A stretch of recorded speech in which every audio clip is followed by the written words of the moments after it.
kisah Raja Atahualpa, sang raja terakhir dari Inka.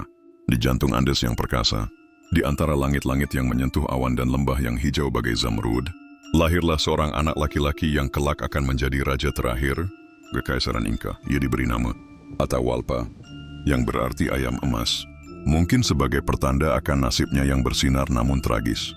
Tahun kelahirannya dipercaya terjadi sekitar awal abad ke-16, saat ayahnya Sapa Inka Huayna Capac memerintah luasnya wilayah dari Quito di utara hingga ke wilayah gurun selatan. Masa kecil di Tanah Tinggi, Atahualpa tumbuh bukan di ibu kota Cusco tetapi di utara, di wilayah Quito, sekarang di Ekuador. Di sana ia dibesarkan oleh para bangsawan dan pendeta suci. Ayahnya, Huayna Capac, telah menaklukkan banyak wilayah dan memperluas kerajaan lebih luas dari sebelumnya.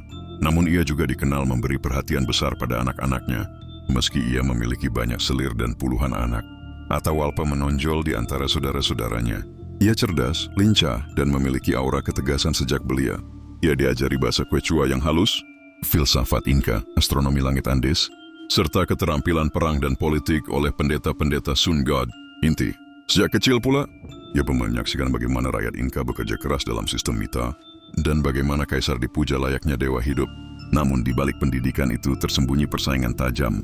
Saudara-saudaranya saling mengintai. Di antara mereka satu nama menjadi musuh takdirnya kelak, Huascar, putra sah yang lahir dari garis bangsawan Cusco. Sementara Atahualpa, meski dicintai ayahnya, dianggap sebagai keturunan dari selir yang bukan berasal dari ibu kota. Perpecahan darah, perang saudara Inka, sekitar tahun 1525, Huayna Capac wafat secara mendadak. Kemungkinan karena penyakit yang dibawa oleh para pelaut Eropa yang belum dikenal oleh tubuh orang-orang Andes, cacar. Putra mahkota yang ditunjuk pun wafat tak lama setelahnya, menciptakan kekosongan kekuasaan yang berbahaya.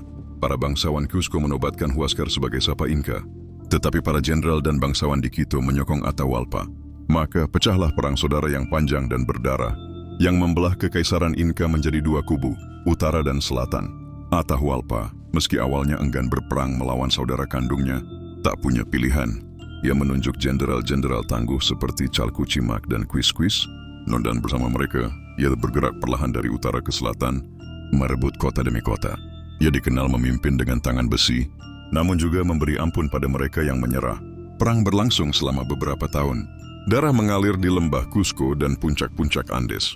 Pada akhirnya, pasukan Atahualpa berhasil mengalahkan dan menawan Huascar. Cusco jatuh, dan Atahualpa menjadi penguasa sejati Inka, meski ia belum sempat kembali ke kota suci itu.